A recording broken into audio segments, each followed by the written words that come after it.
Hi guys, welcome back to TomTalks. Make sure to like, share, subscribe, comment, all that good stuff.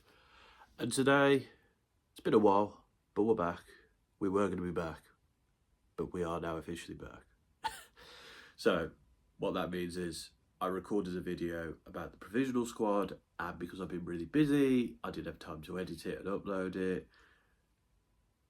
And now the official squad is here, so I'm here to talk about that. We're going to try and do a bit more football content. Not massively, but just a bit more, like here and there, where I feel necessary. But anyway, let's get into the video. To summarise that video, I was pretty happy with the provisional squad. I feel like Ivan Toney shouldn't have got in there ahead of Solanke. I was a bit sceptical about a few like Jack Grealish. To summarise, James Trafford has been dropped. He was there for experience. He's not had a good season with Burnley, so he didn't deserve to be in the final squad, to be honest. He was there for experience. Kwanzaa was there for experience. He's gone now. Harold Braithwaite is an interesting one. I think he's had a very good season for Everton. And personally, I would have took him, especially as Harry Maguire has had to drop out for injury. I think that is a blow. He's had a good season for United and he's pretty good for England and he's a good player to have in the squad. So it'd be interesting to see who partners John Stones. But for me, as you had to lose a defender already,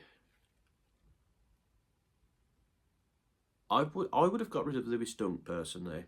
I think Lewis Dunk hasn't had a great season for Brighton. He's been decent, but not amazing. And I think Jared Braithwaite has had a very good season. And yes, he's inexperienced. Yes, he's young, but he's had a full Premier League season behind him for a team in a relegation battle. And he's done really well. And he has been one of the best of his breakout season.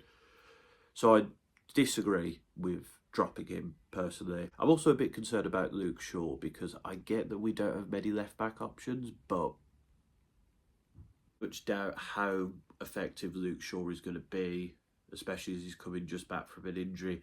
Maybe we should have called up somebody else like Livramento or Mitchell, to name a few. Obviously, we do have like Joe Gomez can play there, Ezri Konsa, obviously Trippier. But I'm a bit concerned about Luke Shaw now, I must say. In the midfield, James Maddison has been dropped, which Maddison is a very good player, but we have Bellingham who can play there, Palmer who can play there, Foden can play there. So, you know, I feel sorry for him, and I think if he'd had a good season throughout, I think it would have been hard to drop him. But he did trail off towards the end of the season. So we are limited in midfield, but I think overall, you know, I'm not too mad at that. Now, the interesting one is that Curtis Jones has been dropped, which I expected. But Adam Wharton is still in the squad. Now, I've heard good things about Wharton, the way he's broke into the Palace team and run the show a bit and help Palace finish in the top half is great. I think Palace had the most players in the England squad for one team, which is interesting. But I feel like Curtis Jones should be getting there ahead of Wharton. He's got more experience. I think he's been pretty good for Liverpool this year. He's been part of a team that's won a trophy, has challenged for the Champions League. I'm not a massive fan of Curtis Jones. I think he's good, but I don't think he's amazing. But I just feel like he's got a bit more experience than Adam Wharton. So I feel like this might be a risky decision by Southgate. I might be proven wrong, and if Wharton plays well at the tournament, then fair enough. But he's only had half a season in the Premier League, so I'm a bit, you know, I'm a bit unsure about Adam Wharton. So we'll see. So that leaves Jack Grealish as the last player to be kicked out of the squad. And yeah, I think that's the right decision, personally. I don't think Grealish has been great this season for Man City. And I think there's just better players. Gordon's better, Bowen's better, Saka's better on the wing, so is Palmer, Foden. Watkins, good player on the wing if you really want him to. And I think Grealish has had a disappointing season for City, and he's not really lived up to expectations, so I don't really have too much of an issue with Grealish being kicked out of the squad. Because, like, if we really want to go there, like, he's had a similar season to Rashford.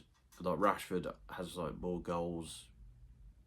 So, as I said at the time, I didn't really think he should be called up to the squad. And then as for Ivan Toney, I feel like he has to take 3 centre forwards. I think that's wise to do. So I guess he had to take him, but as I said before, I think Dominic Solanke should be there over Toney. But yeah, bit concerned to be honest, because, you know, the Bosnia game, not amazing, but we got the job done, and Bosnia are a decent side. But we lost to Iceland. And Iceland aren't a great team. They've not qualified. And that does concern me a bit, to be quite honest. And I do wonder, is that a sign of things to come for this tournament? It's Southgate's last tournament. Are the players checked out slightly? Do the players think they have the capability to win the tournament? We'll have to see. I personally don't think Southgate should still be in the job. I think we should get a better manager, but the FA have stuck with him.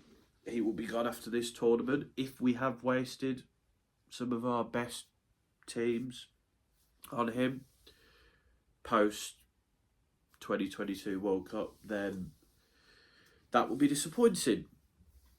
But if he goes out on a high and wins it, then, you know, that's fair enough, I guess. Personally, I was fine with Southgate till the last World Cup. I felt like after that, he needed to go. We needed something fresh. But we'll see what happens at the tournament, won't we? But that's my thoughts on the England official squad being named and the people who were removed, who were in the provisional squad. Let me know your thoughts in the comments.